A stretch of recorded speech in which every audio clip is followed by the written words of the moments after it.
yaitu sumber daya pesisir memiliki produktivitas yang tinggi dalam pembangunannya yang dapat meningkatkan lapangan kerja dan juga pendapatan yang tinggi untuk para nelayan. Nah, banyaknya kegiatan di daerah pesisir ini mengakibatkan daerah pesisir ini sangat rentan terhadap kerusakan ataupun pengerusakan. Nah, bagaimana solusinya menurut Kulisa agar tidak rentan dari kerusakan dan pengerusakan di wilayah pesisir tersebut?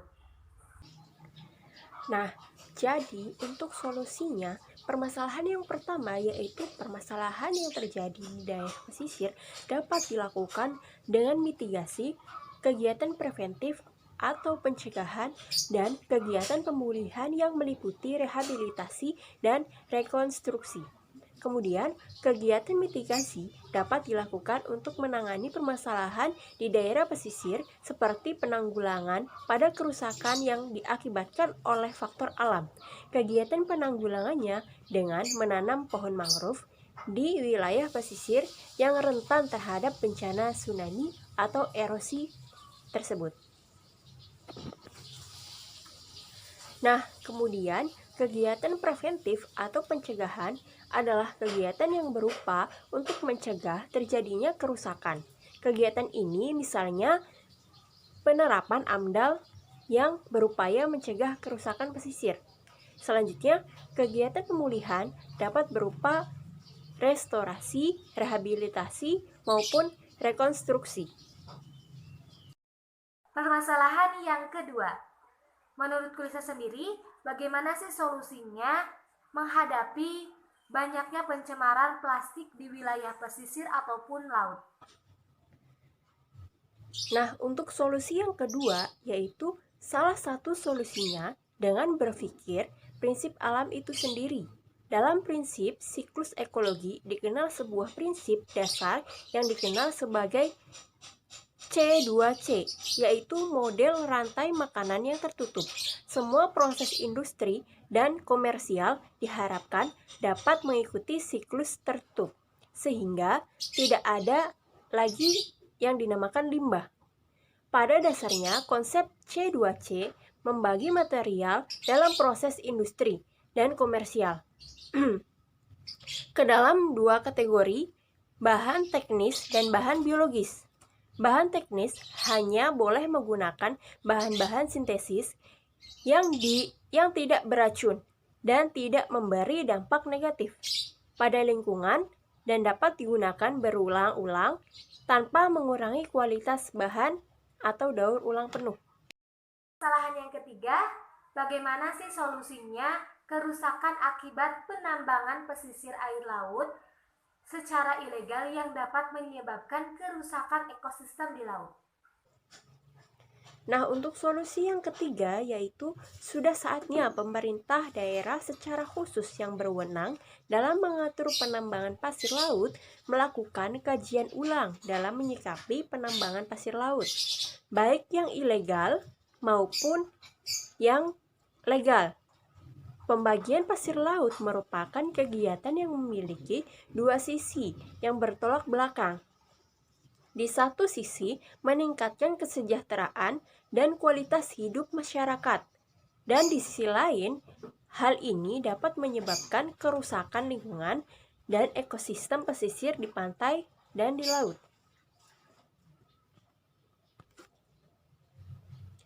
Adapun solusi dari pemecahan masalah yang dapat dilakukan untuk mengatur dan membatasi penambangan pasir laut adalah sebagai berikut. Pemerintah daerah seharusnya menentukan dan mengkaji kembali peraturan daerah mengenai tata ruang laut dan pesisir secara berskala dan semua elemen yang terkait. Kesalahan yang keempat, saat ini di lingkungan pesisir masih kurang diperhatikan oleh para pemerintah, sehingga banyaknya limbah-limbah pabrik yang berceceran di wilayah pesisir, yang akhirnya mengancam pengembangan potensi kota pesisir. Menurut Kulisa sendiri, bagaimana sih solusinya dari permasalahan tersebut? Baik, untuk solusi yang keempat ini, solusinya bahwa perlu adanya langkah nyata berupa pengelolaan, pengendalian, dan pemantauan lingkungan yang berkesinambungan.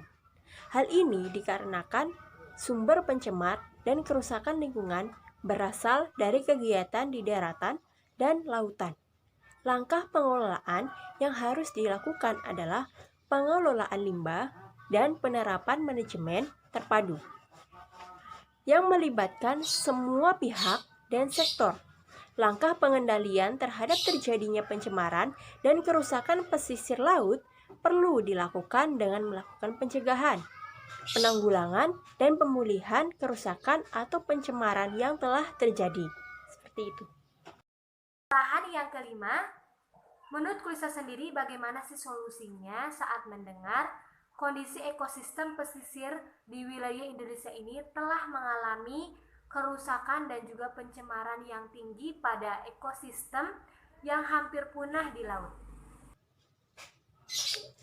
Nah, untuk solusi yang terakhir, solusinya bahwa salah satu upaya perusakan dapat dilakukan dengan perlindungan program dan rehabilitasi sumber daya kelautan, serta perikanan dengan cara melakukan rehabilitasi terumbu karang, penanaman mangrove, dan pengelolaan kawasan konservasi, serta jenis konservasi agar ekosistem yang ada di pesisir laut tersebut aman dan tidak terancam punah.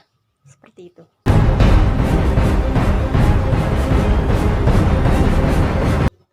Permasalahan yang pertama yaitu sumber daya pesisir laut di Dusun Lala atau lebih tepatnya di Sulawesi Tengah dalam penangkapan ikan dengan cara pengeboman di wilayah pesisir laut.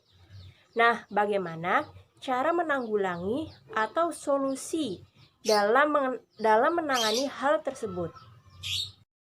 Oke, dari permasalahan di atas tentang penangkapan ikan dengan cara pemboman di wilayah pesisir ini sangat tidak baik karena dapat merusak dan juga berpengaruh kepada biota-biota di laut.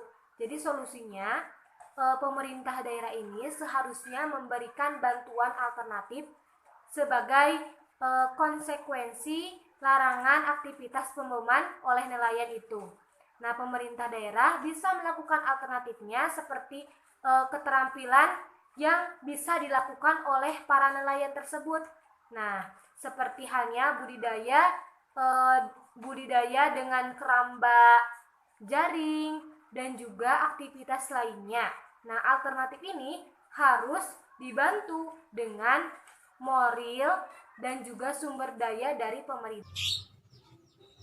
Kemudian, yang kedua, permasalahan dalam pemanfaatan atau penebangan pohon seperti pohon bakau yang di sekitar perairan Dusun Lala makin meluas, serta pohon bakau yang dulunya hijau dan padat di sepanjang pinggiran perairan Dusun Lala terlihat jarang dan tampak gersang akibat pengeboman yang telah dilakukan oleh nelayan.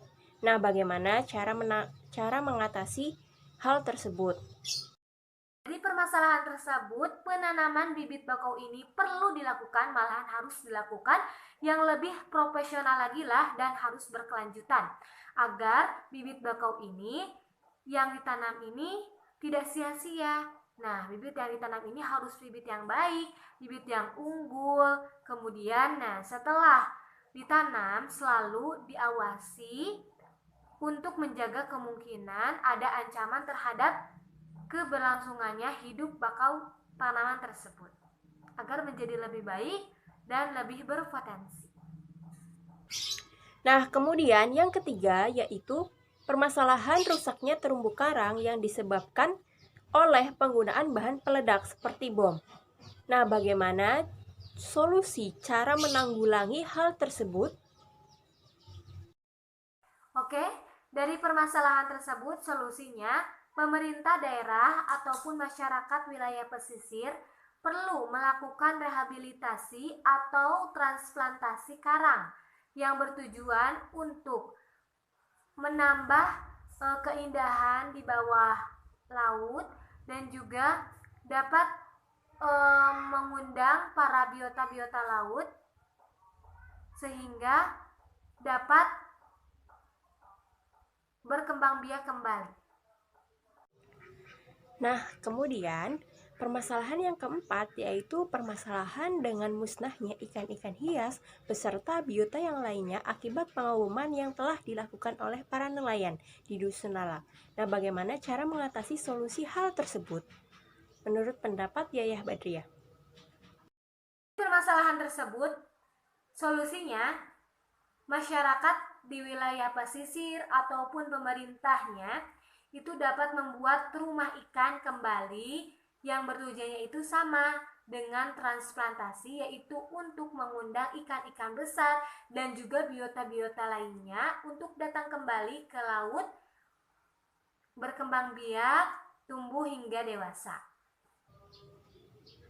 Selanjutnya, permasalahan yang kelima yaitu permasalahan yang timbul yaitu dikarenakan kurangnya perekonomian masyarakat di wilayah pesisir laut, tepatnya di Dusun Lala, Sulawesi Tengah, akibatnya sering melakukan pengeboman untuk memenuhi kebutuhan sehari-hari.